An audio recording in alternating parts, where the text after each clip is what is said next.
부활절 넷째 주입니다. 구하고 구하는 교회 세 번째 시간입니다.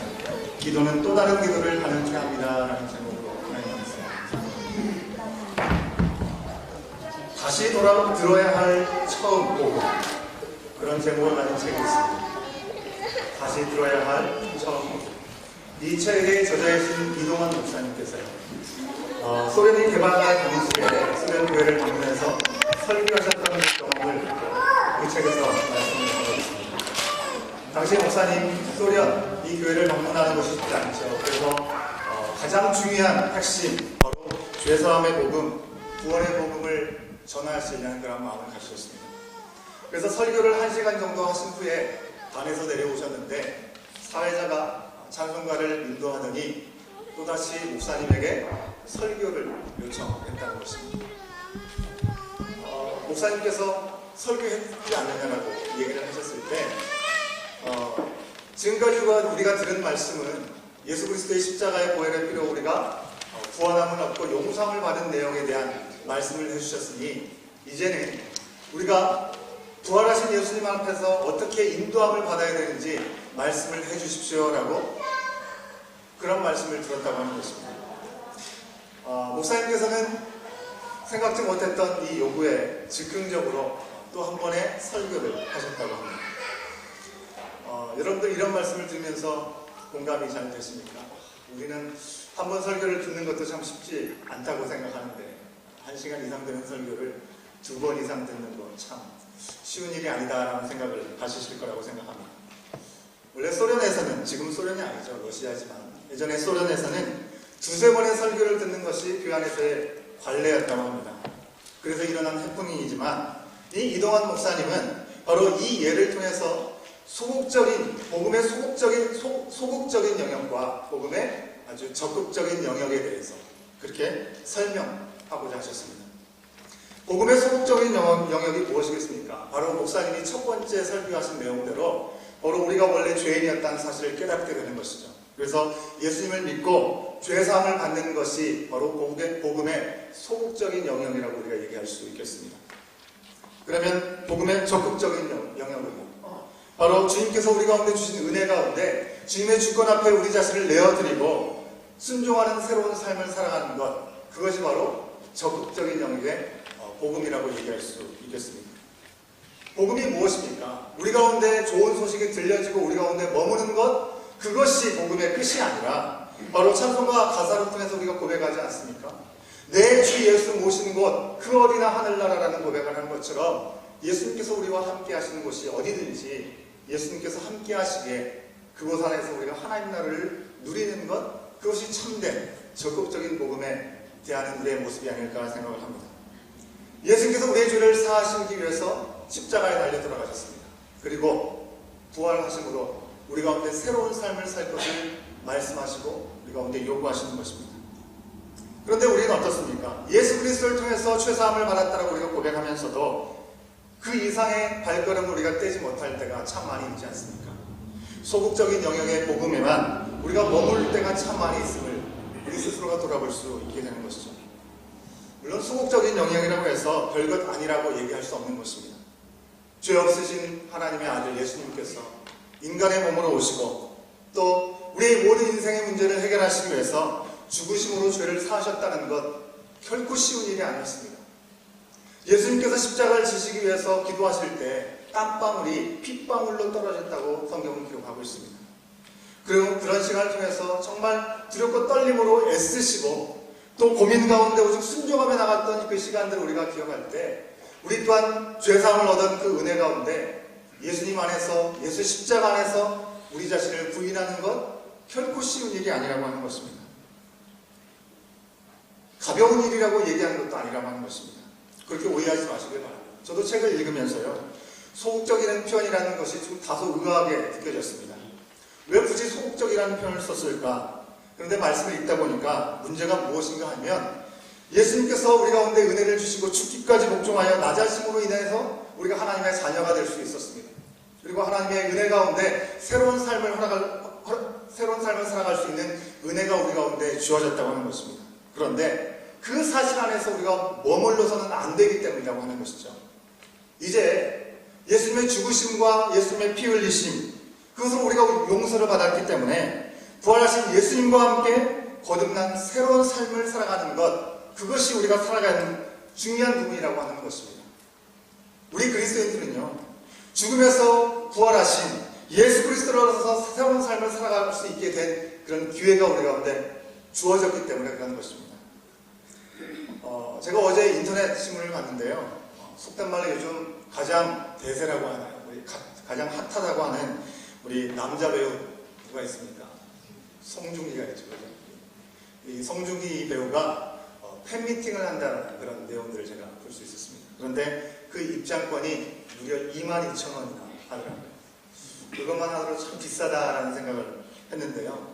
제한된 인원만을 이렇게 모으게 되는 그런 팬 미팅이었고, 이 희소성 때문에 이 입장권이 무려 100만원까지 치솟았다라는 그런 이야기를 제가 접할 수 있었습니다. 어릴 때 이 극장 가게 되면 이 안표상 있지 않습니까? 이 안표상들에서 조금 비싸게 구입하더라도 그 영화를 보게 되는 일들이 있는데, 참 그거와는 상상할 수 없는 이런 가격으로 정말 이 연예인을 보기 위해서 이 마음을 다하는 그런 모습들을 보게 되는 것이죠. 아무튼 이런 입장권을 간절히 원하는 여학생이 아주 비싼 고가의 가격으로 표를 구했다라고 여러분 한번 생각해 보십시오. 아마 여러분들은 별 감동이 없을 거라고 생각하겠지만 지난 코스타 때 우리 중고등부 학생들 청소년 코스타가 전국에서 있지 않았습니까? 아이들이 열정을 가지고 찬양도 하고 하지만 말씀을 들을 때 때로 꾸벅꾸벅 졸던 그 청소년들이 태양의 후예 이 얘기만 하고 이 송중기 얘기를 하니까 벌떡 이렇게 정신이 바짝 깨어가지고 잘 집중해서 듣게 되는 그런 모습을 제가 전해 들을 수가 있었습니다. 그냥 이름만 들어도, 그에 관한 이야기만 잠깐 들어도 이렇게 놀랍게 반응하는데, 아마 표를 구한 그 팬은 어떻겠습니까? 뛰고 소리 지르고 신나서 사진 찍고 자랑하고 별걸 다 할 것입니다. 마치 세상을 다 얻은 것 같은 그런 표현을 할 것이라는 것입니다.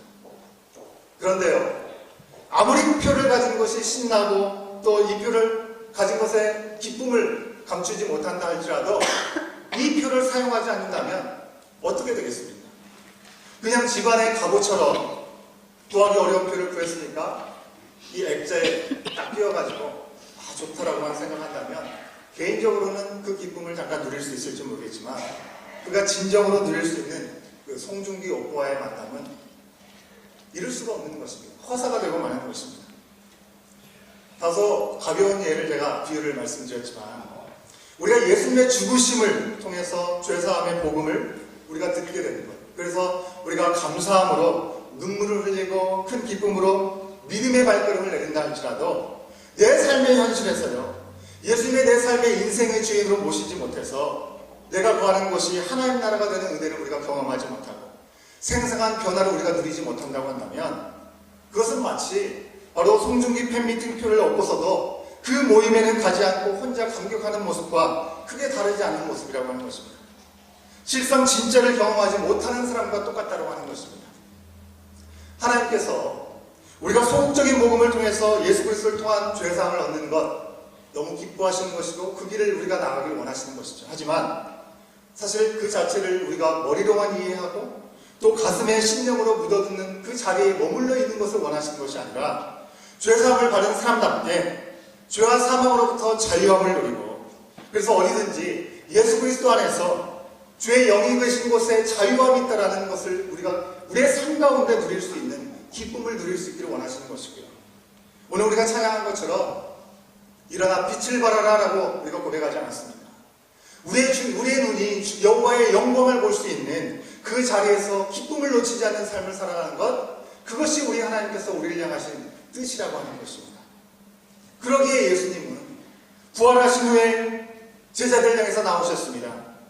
진정 하나님의 아들이심을 보여주시고 이 제자들 향해서 주신 뜻이 무엇인지 제자들에게 말씀하신 것을 통해서 성령을 기다리라고, 약속하신 성령을 기다리고 그 자리에서 기도하고 그 시간을 준비하라고 말씀하여 주셨던 것이죠. 약속하신 성령이 임하면 그 성령으로 말미암아 예루살렘과 온 유대와 사마리아와 땅끝까지 이르러 내 증인이 되라라고 우리 주님께서 말씀하신 것입니다. 유언과 같이 말씀하신 것입니다. 왜 이런 말씀을 하신 것입니까? 예수님의 증인이 되라고 말씀하신 것, 예수님이 너무나 억울하게 원통하게 죽음을 당하셨기 때문에 그 원통함을 좀 풀어주라, 그래서 제자들에게 예수의 증인이 되라고 말씀하신 것입니까? 그것이 아니라 예수 그리스도의 이름이 선포되고 그 앞에 떨며 나오는 모든 사람들에게 회개하고 복음을 믿으면 그곳에 하나님의 나라를 경험할 수 있게 되고 살아있는 하나님의 은혜 가운데 나갈 수 있게 될 것이며, 이젠 더 이상 나를 위해 살지 않고 주를 위해 살아갈 수 있는 그런 발걸음을 내디디라고 그들을 증인 삼아 주셨다는 사실을 우리는 기억할 수 있어야 되는 것입니다. 갈라디아서 2장 20절 말씀에 보면요, 그 말씀 속에 내가 그리스도와 함께 십자가에 못 박혔나니 그런즉 이제는 내가 사는 것이 아니라, 바로 예수 그리스도를 고백하는 믿음이 우리 가운데 들어오는 것, 소극적인 영역의 복음이라고 얘기할 수 있겠습니다. 하지만 우리가 여기에 머물러서는 안 되겠고 계속 이어지는 대로 오직 내 안에 그리스도께서 사시는 것이라, 이제 내가 육체 가운데 사는 것은 나를 사랑하사 나를 위하여 자기 자신을 버리신 하나님의 아들을 믿는 믿음 가운데 사는 것이라 라는 그 고백으로 우리의 삶이 이어질 수 있기를 바라셔서 제자들을 증인 삼으시고 증인된 그들의 삶을 통하여 우리 가운데도 똑같은 요청을 하고 계시는 것입니다. 오늘 말씀에서는요, 예수님께서 말씀하신 그 분부대로 이 제자들이 다 함께 모여서 기도하는 가운데 성령이 그들 가운데 임했습니다. 그래서 성령의 권능으로 복음을 전했던 베드로와 사도들, 그들에게 돌아온 반응이 어땠는지를 우리 가운데 보여주는 내용이라고 할 수 있는 것이죠. 베드로와 사도들은요, 소극적인 영역의 복음에 대해서 이미 잘 알고 있었던 사람들이었습니다. 베드로를 포함한 제자들은 부활하신 후에 예수님을 만나기 전에는요, 예수님의 죽음이 무엇을 의미하는지 정확히 제대로 알지 못했습니다. 하지만 부활하신 후에 예수님을 그들이 만난 후에 앞서 말씀하신 그 모든 것들이 어떤 것을 의미하는지 그들은 모두 깨달을 수 있게 되었다는 것입니다. 그런데 예수님께서 어떻게 하셨습니까? 아, 그래, 니들이 이제 다 깨달았구나, 이제 충분하다, 니들이 알았으니 됐다 라고 말씀하고 머무르지 않으셨다는 것입니다. 약속하신 성령을 기다리라고 말씀하셨다는 것입니다. 그들은 그 명령대로 기도하면서 기다리는 가운데 성령의 임재를 경험했습니다. 그리고 나서 놀라운 변화를 그들이 경험하게 되는 것입니다.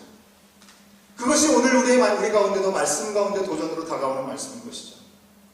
예수님 앞에서 예수님을 두고 도망갔던 그들이 이제 오순절 성령 강림을 통해서 전하 각국에서 모여들었던 이 예루살렘에 모인 사람들 앞에서 두려움도 없고요, 망설임도 없고요, 예수 그리스도를 담대하게 증거하고 있는 것입니다. 사도행전 2장 23절의 말씀이 바로 베드로의 거침없는 그런 설교의 말씀을 우리 가운데 그대로 증거해 줍니다. 우리 2장 23절 말씀 우리가 같이 한번 확인해 보도록 하겠습니다. 함께 읽습니다. 시작. 그가 하나님께서 정하신 뜻과 미리 하신 대로 내준 바 되었거늘 너희가 법 없는 자들의 손을 빌려 못 박아 죽였으나, 예수님께서 바로 하나님께서 예정하신 대로 이 땅에 오셨는데 눈앞에 있는 이 유대인들은 하나님도 모르는 이방인들, 로마인들의 손을 통해서 예수 그리스도를 죽였다라고 직접적으로 표현하고 있는 것을 우리가 볼 수가 있는 것입니다. 이것은요, 예수님께서 잡히시던 밤에 예수님과 함께했던 그 제자가 예수님을 세 번 부인했던 모습과는 전혀 다른, 비교할 수 없는 모습이라고 하는 것입니다.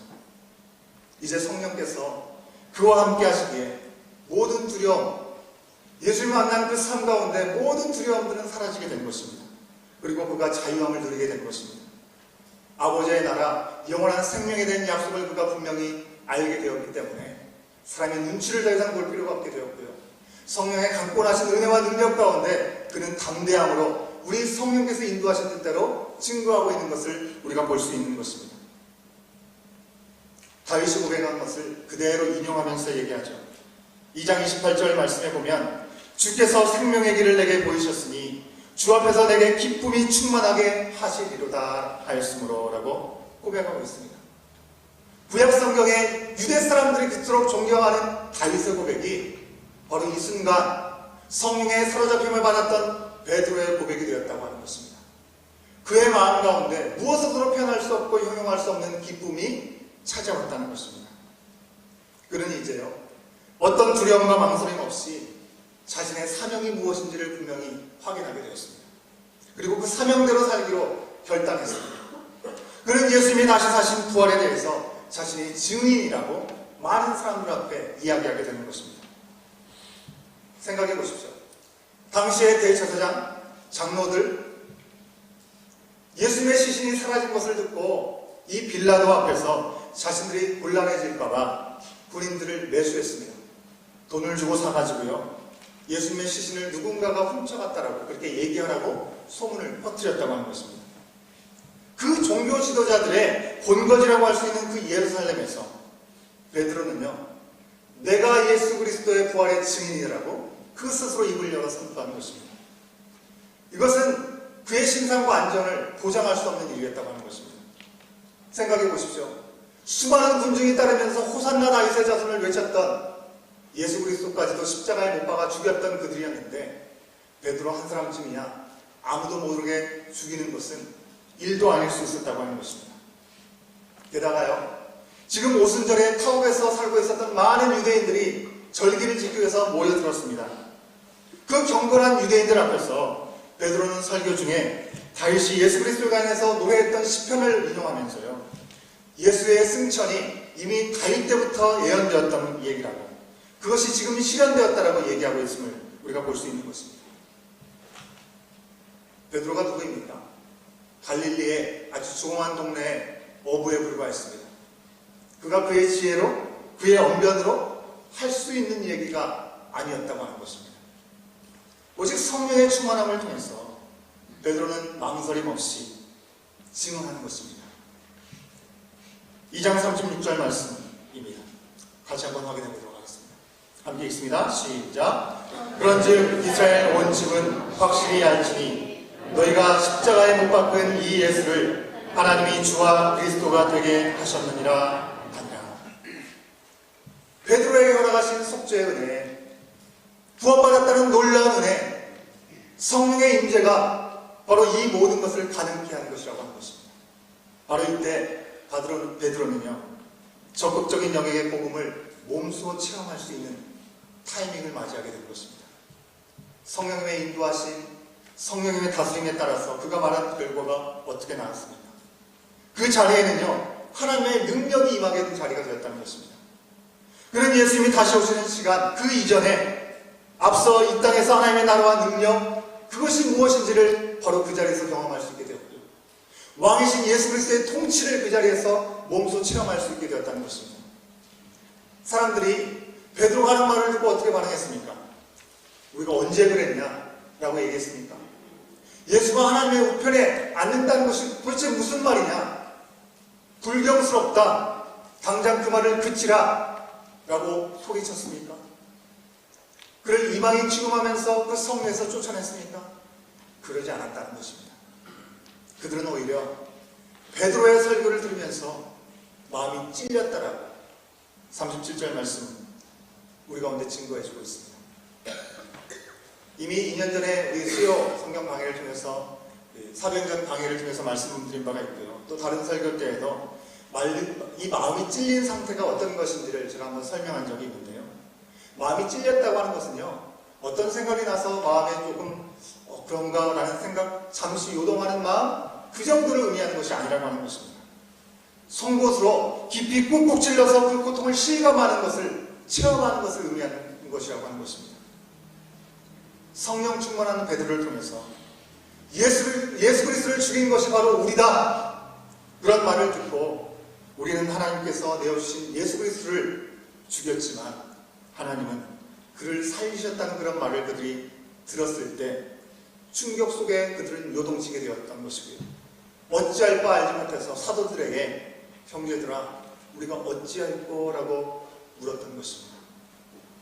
여러분들 만약 여러분들 주위에 교회를 다니는 것 때문에 상처를 받고 교회를 떠난 사람들이 있다고 생각해 보십시오. 함께 만나서 교회에 대해서, 성경에 대해서 얘기만 하려고 하면 예배의 예자만, 성경의 성자만 얘기해도 집어치우라고 얘기하던 그런 사람이 있다고 생각해 보십시오. 그런데 성령 충만함의 은혜를 입고 내가 정말 하나님께서 바로 이때 하나님의 복음의 말씀을 다시 한번 전하라는 그런 말씀을, 그리고 그 강한 그런 마음 때문에 그분에게 말씀을 전했는데 전혀 생각지 않게 그 순간에 그러면 내가 어찌해야 됩니까? 라는 얘기를 들었다라고 생각을 한번 해보십시오. 이 일이 결코 우리의 지혜로 이해될 수 있는 일인 것입니까? 우리가 그동안 공들여서 그런 일들이 벌어질 수 있는 것이겠습니까? 마치 햇빛이 없는 곳에서 먼지가 얼마만큼 있는지 우리는 알지 못합니다. 하지만 창문 틈으로 새어들어오는 이 빛 한 줄기 때문에 우리는 그 공간에 얼마나 많은 먼지가 있는지를 우리가 눈으로 확인할 수 있는 것처럼 그들은요, 바로 성령의 비추이심을 통해서 자신들의 죄악이 얼마나 심각한지를 깨닫게 되고 이제 이 일의 증인이 된 이 사도들에게 또 오늘 현실을 살아가는 우리 모든 그리스도인들에게 그러면 어떻게 해야 합니까? 라고 물어보는 상황이라고 하는 것입니다. 이것은 우리가 무엇을 먹을까? 어떻게 하면 좀 더 행복하게 살까? 그거와는 차원이 다른 인생 본질의 문제를 묻고 있는 것이라고 하는 것입니다. 지금까지 예수님이 살아왔는데 그 모든 것으로도 우리가 온전한 만족을 얻을 수 없었던 이유를 깨닫게 되는 순간이라고 하는 것입니다. 내 인생 내가 남에게 피해를 주지 않고 나만 잘 먹고 잘 살면 되고 소소한 행복을 누리면서 살면 되는 줄 알았는데 그게 아니었고 나는 아무런 문제가 없는 줄 알았는데 나야말로 예수님이 십자가에 못 박혀 죽게 하는 정말 죄인 중에 죄인이라는 사실, 그 사실을 깨닫고 그 사실 때문에 내 인생에 온전한 만족이 없고 당시의 기준으로 보자면요, 이 율법 그토록 지키려고 애써도 그저 문자적으로만 지킬 뿐이지 하나님을 사랑하고 이웃을 사랑하지 못하고 무엇보다도 내 자신을 사랑하고 내가 내 인생의 주인이 되었다는 것을 비로소 깨닫는 순간이 된다고 하는 것입니다. 베드로는 마음이 찔려서 어찌해야 할지 알지 못하는 그들을 향해서 분명하게 말했습니다. 뭐라고 말했습니까? 베드로가 이르되 너희가 회개하여 각각 예수 그리스도의 이름으로 세례를 받고 죄사함을 받으라. 그리하면 성령의 선물을 받으리니 라고 2장 38절 말씀에서 우리 가운데 분명히 말씀해 주고 있습니다. 그렇습니다. 우리가 복음성화를 통해서 우리가 찬양도 고백하지 않습니까? 허무한 시절 지낼 때, 깊은 한숨 내쉴 때 그런 풍경을 보시면서 탄식하시는 분, 그분이 바로 우리 주님이시라는 것이죠. 그 주님께서 우리를 그와 같이 내버려 두지 아니하시고 죄와 사망에서 우리를 건지시기 위해서 예수 그리스도를 내어주신 그 놀라운 은혜를 우리가 분명히 기억해야 되는 것이죠. 그 이름으로 말미암아 죄에 대해서 죽고 다시 태어나는 세례를 받으면 죄사함을 받는다라고 말씀하고 있는 것입니다. 그래서 우리가 오해해서는 안 되는 것이 하나 있습니다. 그러면 교회에서 세례를 받으면 우리가 죄사함을 받고 구원함을 받는 것입니까? 그렇게 생각하시는 분들이 있는데요. 교회에서 세례를 받는 물세례는요, 우리가 예수 그리스도께서 우리의 주인이 되시고 죄사함을 허락하셨다는 것을 고백하는 자들이 다시금 분명한 그 고백 가운데 하나님과 모든 회중들 앞에서 봉피하는 예식인 것이죠. 우리가 진정으로 죄에 대해서 죽고 다시 거듭나는 것, 그것은 불과 성령의 세례를 통해서 가능한 것입니다. 그러기에 오늘 본문 말씀에서 뭐라고 얘기합니까? 예수 그리스도의 이름으로 세례를 받으면 성령을 선물로 받는다고 분명히 말씀하고 있는 것입니다. 이 모든 것은요, 베드로가 그간 예수님과 함께 있었던 그 시간들을 기억하면서 그 시간의 노하우, 그 시간의 터득한치의 경험으로 이야기하고 있는 것이 결코 아니라고 하는 것입니다. 오직 예수님의 분부하신 대로 그들이 함께 모여서 기도했고 기도하는 가운데 임하시는 성령께서 그에게 친히 알려주시고 담대하게 전하게 하신 내용이라고 하는 것입니다. 이 세대가 폐허하였다. 이 세대가 썩었다. 그렇게 말씀하면서 너희가 구원을 받아야 된다라고 담대히 말하는 것입니다. 그렇게 말했을 때 그 결과가 무엇입니까? 그 말을 받은 사람들이 회개하고 들어와서 세례를 받았는데 그날 믿는 사람들이 3,000명이나 되었다고 얘기하고 있습니다. 오늘날 같이 인구가 많았던 때도 아니고요. 인터넷도 없던 그 시절에 이 한 번의 사건으로 이 예루살렘 성에 모였던 사람들이, 그 많은 사람들이 변화되었다는 놀라운 기적이 어떻게 일어날 수 있는 것이겠습니까? 그들은 그날 한번 감정적인 변화에 의해서 고백하고 끝난 것이 아니었습니다. 계속해서 사도들의 가르침을 받아서 서로 교제하며 떡을 떼며 계속해서 기도했다라고 성경은 우리 가운데 말씀하고 있습니다. 사도들이 부활하신 예수님의 말씀만을 의지해서 모여서 성령을 구하는 그 기도를 드렸을 때 그 기도는요, 이제 또 다른 사람들의 또 다른 기도로 이어졌다고 하는 것입니다. 그리고 그 기도 앞에는 이미 예수님께서 드린 기도가 있었다는 것입니다. 요한복음 17장 말씀에서 나오는데요, 요한복음 17장 20절 말씀에서 예수님께서 십자가의 길을 준비하시면서 제자들을 위해서 기도하실 때 하신 기도의 내용입니다. 17장 20절 말씀을 우리가 같이 한번 함께 확인해 보도록 하겠습니다. 함께 읽습니다. 시작. 내가 비옵는 것은 이 사람들만 위함이 아니요 또 그들의 말로 말미암아 나를 믿는 사람들도 위함이니 라고 우리 주님께서 직접 기도하셨습니다. 하나님의 뜻대로 예수님께서 들으신 그 기도는요, 예수님께서 부활 승천하시고 성령이 임하신 후에 그 사도들에게 그 기도가 이어지게 되었습니다. 사도들은 성령의 인도하심 앞에 온전히 기도하며 나갔을 때 또 다른 자들이 그 기도 자리에 서게 되었음을 우리는 보게 되는 것입니다. 오늘날 우리는 무엇을 기도합니까? 우리는 우리의 자신과 우리의 가족과 우리의 교회, 우리와 관련된 이웃들과 또 우리의 선교지를 위해서 기도합니다. 만약에 우리의 기도가 이방인처럼 그저 세상의 복만을 구하는 기도가 아니라 하나님의 뜻이 이 땅에서도 온전히 이루어지기를 원하는 그런 기도를 우리가 드리는 적극적인 복음의 영역의 기도를 우리가 드리고 있다고 한다면 이 기도의 결과로 어쩌면 우리가 알지 못하는 그 영역에서 새로운 사람들이 하나님의 부르심을 받고 기도하는 자리에 서게 되는 놀라운 역사가 이어지게 될 줄로 믿습니다. 아멘. 영혼을 구하기 위해서요, 우리가 먼저 분명하게 할 수 있어야 되는 것은 우리가 먼저 성령을 구할 수 있어야 되는 것입니다. 이미 임재하신 성령께서 우리를 온전히 다스려 주시고 우리가 성령 충만함으로 부활의 증인이 되기를 우리는 기도할 수 있어야 된다고 하는 것입니다. 이미 이러한 일들은 우리에게 이미 시작되었습니다. 우리 교회 가운데 하나님을 향해서 믿음의 발걸음을 내딛지 못하다가 서럽게 하나님의 놀라운 은혜 자리에 나온 우리 지체들, 그래서 하나님 앞에 온전히 서가기를 씨름하는 그 귀한 분들이 우리 가운데 있음을 우리가 돌아볼 수 있습니다. 한 사람으로 시작된 VIS의 대학 캠퍼스의 기도가 많은 청년들이 함께 모여서 교회와 학교와 이 땅을 위해서 기도하는 사람들이 세워지고 있음을 우리가 보고 있습니다. 베드로와 같은 한 번에 3,000명이 모여지게 되는 그런 모습들은 비록 아닐지는 모르지만 바로 지금 여기에서 우리를 부르신 자리에 우리가 믿음으로 응답하고 순종하며 나갈 때 성령께서는 사도행전에서 역사하셨던 놀라운 일들을 바로 지금 이 순간에도 우리를 통해서 이어나가기 원하시는 것입니다. 우리의 기도를 통해서 또 다른 기도가 이어질 수 있도록 인도하시는 하나님의 손길을 우리가 기억하면서 우리가 우리 자신에만 머물러 있지 아니하고 좀 더 적극적으로 말씀을 들고 성령에서 원하시는 그 간구를 통해서 우리 가운데 맡겨주신 사명들을 온전히 다하는 저와 여러분, 우리의 모습이 될 수 있기를 간절히 소원합니다. 아멘. 기도하시겠습니다. 사랑의 하나님, 은혜를 감사합니다. 오늘도 우리 가운데 말씀하여 주시는 아버지 하나님, 기도는 또 다른 기도를 가능케 한다는 사실들을 우리가 오늘 말씀을 통해서 다시 한번 돌아보게 하시니 감사합니다. 우리가 무엇을 기도해야 할지 알지 못할 때 있사오나 이미 우리를 구원하여 주시고 하나님의 놀라운 능력 가운데 살아갈 수 있도록 인도하시는 그 하나님의 은혜가 얼마나 큰지를 알고 거기에 머물러 있지 않게 하시고 그 능력이 우리의 삶 가운데 구체적으로 실현될 수 있도록 성령님을 모셔드리고 그분의 은혜 가운데 능력 가운데 내어드리는 삶이 될 수 있도록 주여 인도하여 주시옵소서.